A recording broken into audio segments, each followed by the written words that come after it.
ಯಲ್ಲಟ್ಟಿ ಒಳಗಿರುವಂತ ಈ ನರಸಿಂಹೇಶ್ವರ ಮಠ ಕೇವಲ ಒಂದ್ ಮಠ ಅಲ್ರಿ, ಹೊರತಾಗಿ ಅದೆಷ್ಟೋ ಜನರ ಭಕ್ತಿ ಭಾವನೆಗಳ ಆಧ್ಯಾತ್ಮಿಕ ತಳಹದಿಯಾಗೈತಿ.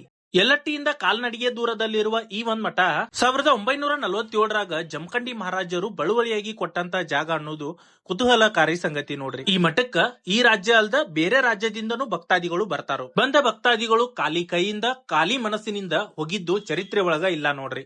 ಯಾಕಂದ್ರ ನರಸಿಂಹೇಶ್ವರ ಮಹಾರಾಜರ ಆಶೀರ್ವಾದ ಅವ್ರ ಜೊತೆ ಇರ್ತೈತಿ. ಅದೆಷ್ಟೋ ಸಾಧು ಸಂತರು ಈ ಭೂಮಿ ಮ್ಯಾಲ ಬಂದ್ ಹೋದ್ರು ಕೆಲವೊಬ್ರ ಹೆಸರಿಷ್ಟ ಅಜರಾಮರಾಗಿರ್ತೈತ್ಲ, ಅವರ ಹೆಸರಿನಿಂದಲ್ಲ, ಅವ್ರು ಮಾಡುವ ಒಳ್ಳೆಯ ಕಾರ್ಯದಿಂದ. ಆ ಒಳ್ಳೆಯ ಕಾರ್ಯಗಳಲ್ಲಿ ನಮ್ಮ ನರಸಿಂಹೇಶ್ವರ ಮಹಾರಾಜರ ಹೆಸರು ಕೇಳಿ ಬರ್ತೈತಿ ನೋಡ್ರಿ. ಅವರ ಶಿಷ್ಯರಾದ ರಾಮಕೃಷ್ಣ ಮಹಾರಾಜರು ಈಗಷ್ಟ ವರ್ಷದ ಹಿಂದೆನ ತೀರ್ಕೋತಾರು. ಅವರ ಅಸ್ಥಿ ಮತ್ತು ಅವರು ಕುಳಿತುಕೊಳ್ಳುತ್ತಿರುವ ಜಾಗ, ಅವರ ಪರಿಕಲ್ಪನೆಯನ್ನ ಹೊತ್ತ ಇನ್ನೂ ಇಲ್ಲಿ ನೋಡಾಕ್ ಸಿಗ್ತಾವು. ನೀವೇನ್ರಿ ಯಲ್ಲಟ್ಟಿ ಕಡೆ ಭೇಟಿ ಕೊಟ್ರ ಒಂದ್ಸಲ ಈ ಮಠಕ್ಕ ಹೋಗಿ ಬರ್ರಿ. ಯಾರಿಗ್ ಗೊತ್ತ್ರಿ, ಅಧ್ಯಾತ್ಮದ ಗಂಧ ಗಾಳಿ ನಮಗೂ ಸೋಕಿದ್ರ ಜೀವನ ಪಾವನವಾಗಬಹುದೇನೋ. ಈ ವಿಡಿಯೋ ನಿಮ್ಗೆ ಇಷ್ಟ ಆಗಿದ್ರ PR ಎಡಿಟ್ಸ್ ಇನ್ಸ್ಟಾಗ್ರಾಮ್ ಪೇಜ್ ಅನ್ನು ಫಾಲೋ ಮಾಡಿ ಮತ್ತೆ ಸಪೋರ್ಟ್ ಮಾಡಿ.